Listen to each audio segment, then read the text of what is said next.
I've been living with the Model 3 for almost 2 years at this point, and in that time I've driven just over 30,000 miles in all types of terrain and weather conditions. In my first review I focused a lot on the car's design and specs, but there's a lot you learn about the ownership experience simply by putting in the miles. While there's a lot I love about this car, there's actually quite a few things I hate about it too. So I wanted to summarise some of my thoughts into a video and share some of the things I wish I had known before buying a Tesla.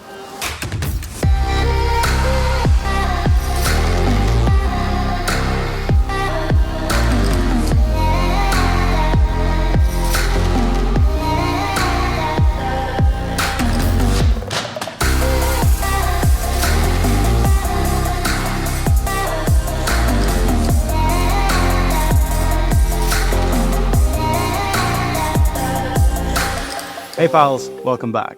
So for context, this is the long-range version of the Model 3, which I took delivery for in November 2021, just after Tesla made some tweaks to the trim level, such as adding wireless chargers to the center console, upgrading to an electric tailgate, and including the heat pump system for preconditioning the battery temperature. There's been a lot of these subtle changes to the Model 3 since the original was released in 2017. Tesla continuously makes small tweaks to their cars rather than sticking to the traditional mid-cycle refresh we usually see from other brands. Tesla takes a similar approach to most things, replacing old norms with simple, modern solutions.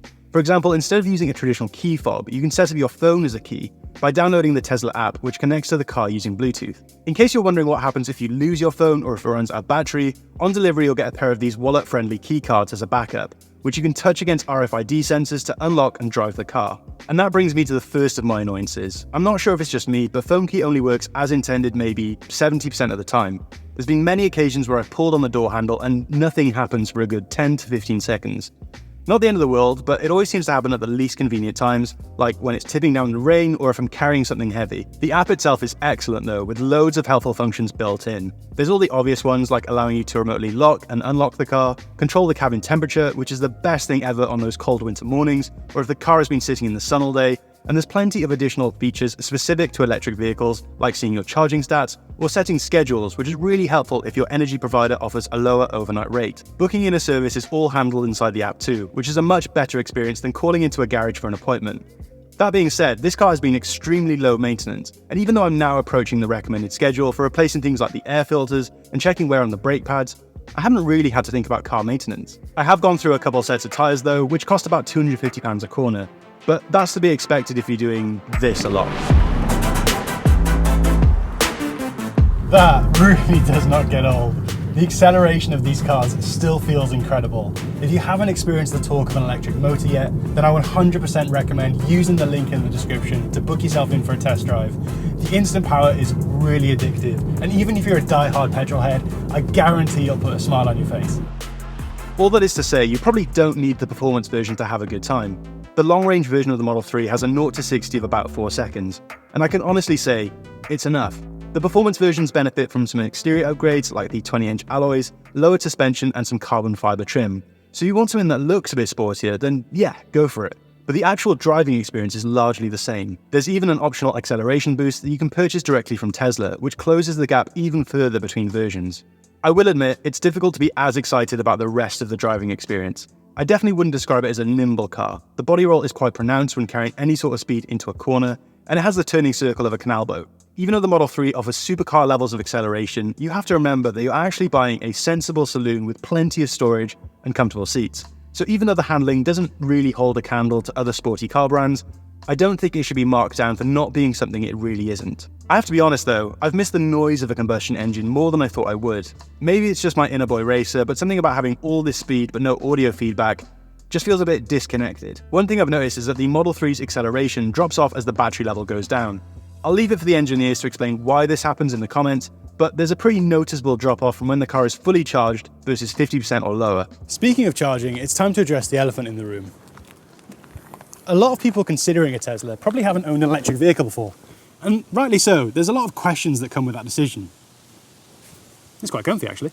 I get asked about living with an electric vehicle all the time. I could honestly make a whole video about my charging experience, but I'm going to try and keep this section somewhat concise. The first thing you should know is that Tesla is quite optimistic about their range estimates compared to other brands. My Model 3 long range has an advertised range of 340 miles, which I'm sure is accurate according to WLTP standards, but doesn't really translate to everyday driving. There's so many factors that can affect actual range, like weather conditions, average speed, and if you've taken the aero covers off because you think the alloys underneath look a bit nicer. Because of all these factors, it's really difficult to give an exact estimate, but I would say that I average about 250 miles of range from a full charge, which isn't terrible considering I'm definitely not the most efficient driver.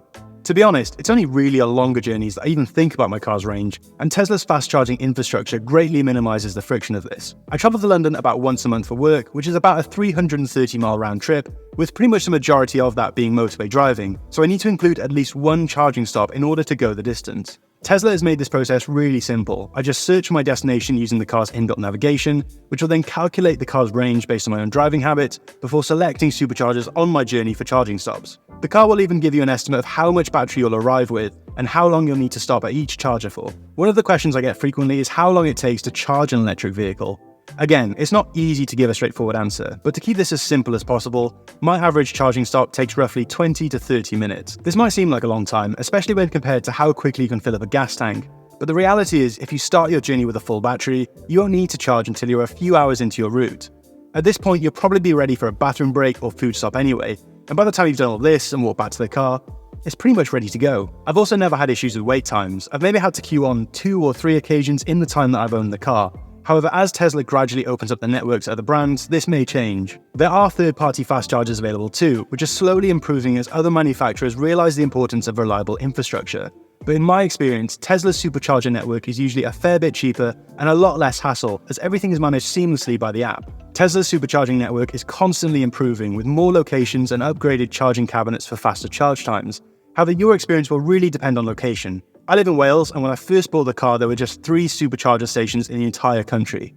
Yeah, you heard me right, 3. This has improved slightly with a couple of new stations popping up in the larger towns. However, the majority of Wales still has incredibly limited infrastructure, meaning you often have to take the long way around or risk getting caught out. This seems to be the case in many rural parts of the UK, so whether a battery-powered motor is right for you really comes down to your individual needs and circumstances. I realise that I'm painting a bit of a negative picture here, but the reality is you'll probably be surprised by how easy it is to live with an electric vehicle for the most part.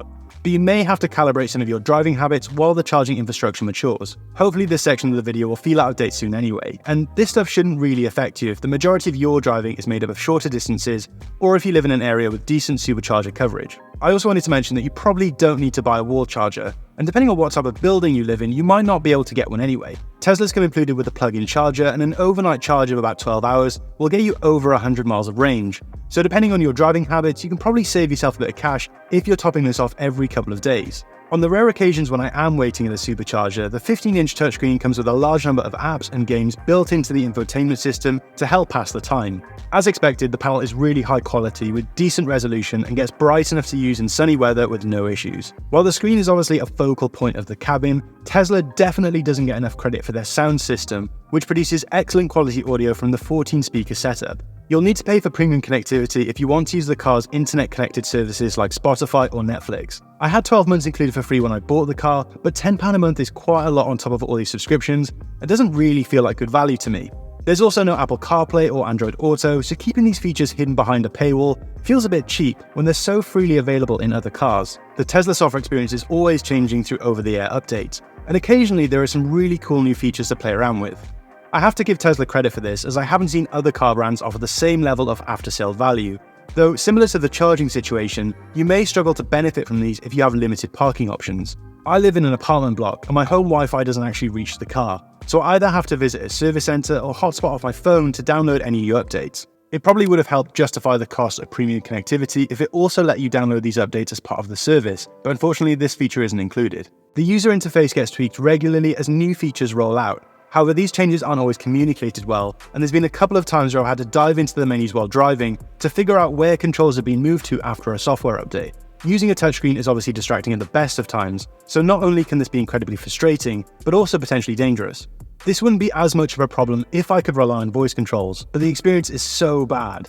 The car rarely understands what I'm trying to communicate, and even basic commands like turning the fog lights on still aren't supported. I don't mean to come across so negative. Please keep in mind that this is a review of my ownership experience, and even though I have some annoyances with how some changes are implemented, I do appreciate Tesla's continuous effort in trying to improve the user experience. For example, we recently got blind spot cameras added in a free software update, which is a feature I use all the time now. In fact, one of the things Tesla does really well is how they utilize the onboard cameras to provide additional functionality. There's a dashcam built into the OS, which can be convenient for insurance purposes, and I think every car should have some form of sentry mode, which keeps the cameras running after you park and can alert you in case of any suspicious activity. Then there's autopilot, which is basically an advanced form of cruise control. Full self-driving hasn't really taken off, and autopilot is probably enough for most people. I do enjoy using it on longer journeys, however I think it needs to be calibrated for the UK's narrow motorway lanes, as I occasionally have issues with ghost braking when passing heavy goods vehicles. It's also quite a big drain on the battery, so I wonder if there's some optimization that could be done to reduce the amount of processing power required. In my first review, I talked about how bad the automatic wipers and high beam sensors were, and even though there's supposedly been an update to address this, they're still absolutely shocking. There's only so many times you can deal with being aggressively flashed by oncoming drivers, and the visibility has to get really bad before the wipers kick in, and I find myself taking my eyes off the road to set this manually through the screen. I'm not sure if this is a hardware or software issue, but every other car that I've personally owned has had this figured out, so I don't think it's acceptable. I see a lot of things online about how Tesla's build quality isn't very good. My experience of the brand's early production cars is quite limited, so I get the impression that this has improved a lot over the last couple of years, and I don't want to perpetuate something that might not be entirely accurate. But there are a couple of things I've noticed on this car that I wanted to mention. The materials used are generally quite nice, and for the most part I don't really have any complaints. But Tesla have used this cheap plastic in some parts of the trim, which not only feels a bit grim to touch, but also isn't very durable. Look how chewed up this part of the liftgate is. I don't baby this car at all, so I fully appreciate that it could just be my driving, but the paintwork is absolutely covered in chips and scratches. There's not really much point now, but if I was buying this car new today, the first thing I would do is to get a ceramic coating or a paint protection film, because it looks pretty awful up close. The main issue I have with this car, however, is that the latch on the front boot doesn't always open properly, and I have to get back into the car to fully unlock it. Also, I can't help but feel that this should also be electronically assisted. I know this is the entry-level Tesla, but it's still not a cheap car, and you have to press down on the bonnet to properly close it, so you're pretty much guaranteed to get fingerprints all over your nice shiny motor. In fact, there's a couple of things missing that I would have liked to see included with the Model 3. For example, I really wish I had more customization options. A recent software update has improved this, but the options are still quite limited, and you're only able to adjust settings on one side of the wheel. The right-hand scroll wheel controls autopilot settings and enables voice controls, which are features I rarely use, so it'd be wicked to have the option to remap this side as well. Even though the sunroof has this nice gradiated effect to keep the cabin protected from the sun, there's no option for rear window tints, so it can feel super exposed and just doesn't look as premium as other options. Also, while rear passengers get to enjoy the massive sunroof, which is probably one of the car's best features, if you sit in the front seat you don't really get to experience it, because this pillar is quite poorly positioned and completely blocks it from peripheral view. There's also no way of easily accessing the boot shelf, which makes cleaning it an absolute ball ache, and there's no release lever for the rear seat, so you have to get out and put them down manually. Electric vehicles have changed the auto industry forever, and Tesla has played a huge part in the shift away from combustion engines. While the Model 3 has a number of annoying quirks, I think it's important to recognise its foundational role in Tesla's success. By offering an entry-level option that delivers on the brand's promise of modern features, advanced software and access to a reliable charging network, Tesla has made the transition to electric a lot easier to live with, and I'm looking forward to seeing what's next for the Model 3. Thanks for watching, I'll see you next time.